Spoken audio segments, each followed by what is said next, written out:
everybody, it is your friendly neighborhood guru here, and welcome back to the Tabletop Temple, where we play, we paint, and we pray to the dice gods. In today's video, I'm going to be talking about my official review for the card game Pyrotechnics. It is a two-player card game created by the Seahorse and the Hummingbird that promises not to burn down your table, at least not too much. So without further ado, sit back, relax, and let's get started. Now, I've had the game for about 4 days now, and me and my wife played it for quite a little bit. And the first thing I want to talk about is my first impressions of the game. Really, right from the start, it just clicked. The game played exactly as the rulebook described it, and it was clearly laid out, and there was little to no confusion, no second guessing. It took us about 5 minutes to learn. So it was very simple, and the setup is even faster. So I'm going to go over setup in a little bit. But the rule book itself is very solid. It even comes with this very little handy-dandy reference book, and that lets you know what each move and action does, what each of the spark tokens are for, how to exchange them, what to do about a discover action, what to do about a showcase action, and the two things to do on your turn. But yeah, my first impression of it, it was really, really, really great. So let's go on to the next one. Now, before I go over this next part that I want to talk about, which is the gameplay flow, I think it's only fair if I show you how quick the setup is, or really just how the setup looks in general. And the setup takes less than a minute. It's not hard. So I'm going to have to point you down to where you could look at what the setup looks like. So let me turn my camera in 3, 2, 1. Okay, so the first thing that you're going to want to do in setup is to lay out all the spark tokens within easy reach of both players. Then you're going to want to take the 18 cards and give them a shuffle. Shuffle it as many times as you like. Remove the top 3 from the top of the deck. And then give each player 5 cards. 5. And then the 5 remaining cards are going to go into the center of the table, and it's going to serve as a tableau or market, whatever you want to call it. And then finally, final step, keep the reference guy handy nearby. That's it. It literally only takes about a minute to set this game up. It's very simple. But before I go on to gameplay flow and how I think it feels, I'm going to run over real quick on how to play the game. The goal of the game is to get rid of all 5 of your cards. It's kind of like Uno, except if Uno went to a rave party. So how do you do that? Well, you're going to do 2 things on your turn. The first is going to be play a card from your hand to the table, like so. When you do that, you're gonna carry out the top left action of the card. There's many different symbols. The reference rule book goes over what each symbol does, but in this one particular case, you're gonna take a primary color from the supply, which is red, yellow, and green. So you play that, and then you go ahead, you take red and put it in front of you. All tokens in front of you in the supply or in front of your opponent are public knowledge. So everybody can know what's on the table at all times. The second thing you're going to do on your turn is pick a card from the center market, and you're going to do one of 2 things with it. You're either going to discover or you're going to perform showcase. They're both actions on the bottom of the card. Discover is to the bottom left. The showcase action is to the bottom right. If you perform the discover action, you're going to go ahead and grab it, and then you're going to gain whatever it is on the bottom left. In this case, it would be gaining 2 red tokens. Okay? You're going to take that card, and then you're going to add it to your hand, and then take the initial card that you originally played from your hand and replace it to the supply in the center. That way your opponent can have more options of what they can do on their turn. Now, I'm going to skip ahead to a future turn. I'll give an example of what showcase action looks like. Let's say that I eventually got these 5 tokens. Well, now I see, hey, I can showcase a card.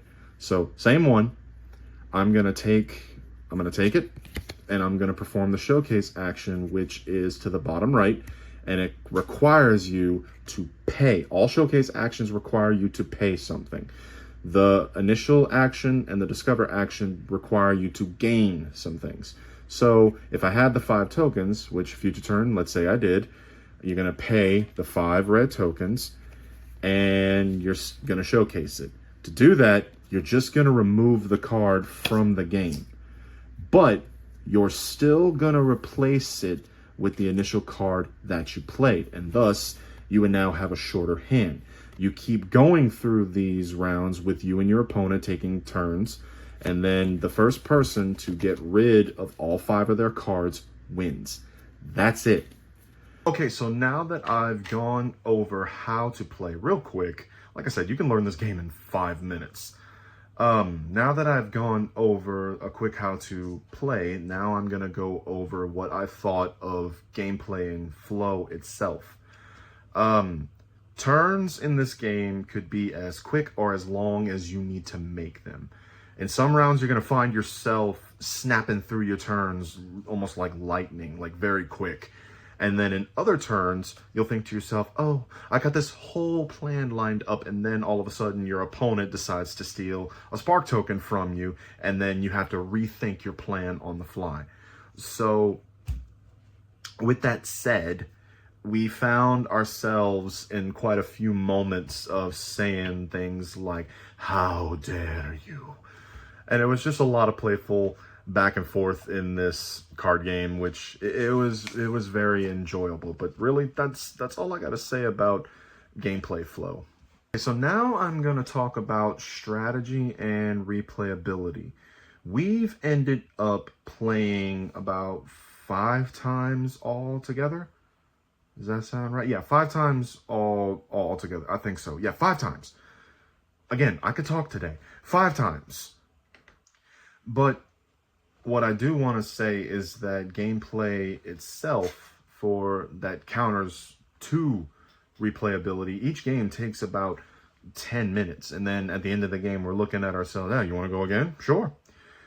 Each round plays a little differently enough to where it makes it fun each time. You're not, it's like, oh, well, he's like, yeah, I guess I'm going to get this card again. You're going to get that card again. You could end up with a totally different hand each time that you play. So, yeah, the replayability is there. Like I said, it's 10 minutes long per session. It's really quick. And as far as strategy goes, I know this is a simple little card game with just spark tokens and cards and a reference book. I mean, you think, oh man, what's so strategic about that? It's there more than you would think, because you gotta look for yourself to know what the opponent has in front of them, what you have in front of you, and then what's in the card market pretty much at all times. You are paying attention. If you're not paying attention to what's moving in and out the market, what your opponent has, you'll come to find yourself you're losing very, very quickly. So strategy is there in this game. Now I'm going to talk about the thematic and feel of this game. It's a game pretty much about fireworks. Your rival Pyrotechnics trying to do research, study, and create and showcase fireworks. That's the thematic of the game. And not only are the cards colorful and the spark tokens are colorful, showing off these little explosions, to add more to this game's theme, it's releasing on New Year's Day of 2026. So what's there more to say? The theme is really executed well, and it's there. That's pretty much it. So now I'm going to be talking about a little bit of pros and cons, because no game is perfect. There are some, but the pros outweigh the cons, at least to me. And the pros are, it's easy to set up, It's easy to learn, it's quick to set up, and there's just enough competition in the game to keep it interesting no matter how many times you play it. The cons, on the other hand, is I think the rule book could have laid out at least another example, so that way it can maybe go over the symbols a little bit more. And there's and I guess you can call it an FAQ. I think it was in the rule book. I apologize. Miscellaneous rules. So it says that the spark supply is limited and you can only take actions to the extent that the supply allows. When we first came across that, we didn't know what to really much think of it. We came across situations where if we would take a red spark token, can we still play the card? Even though I can't take the spark token. So I'll get so for example, like Crimson Finale, Crimson Finale. I can talk today, guys, I swear. It tells you to take 2 red tokens, and the discover action tells you to take 1 red token. Well, let's say that the supply is completely empty. Can you still play that card just to get rid of it, at least?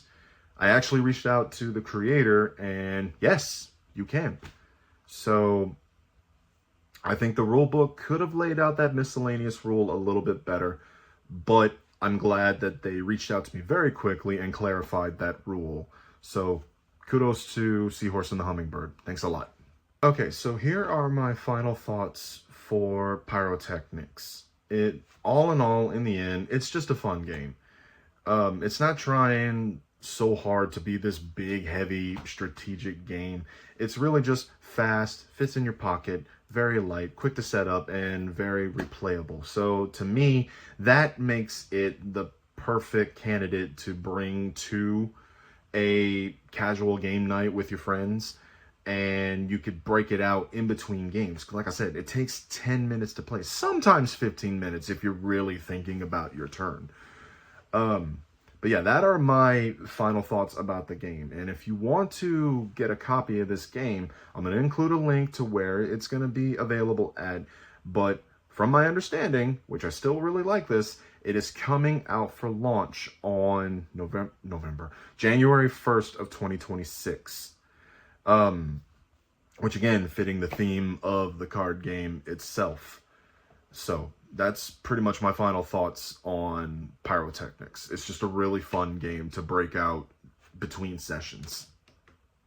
Okay, so that's going to be pretty much it for today's video on Pyrotechnics and my review about it, about the gameplay, about it in general.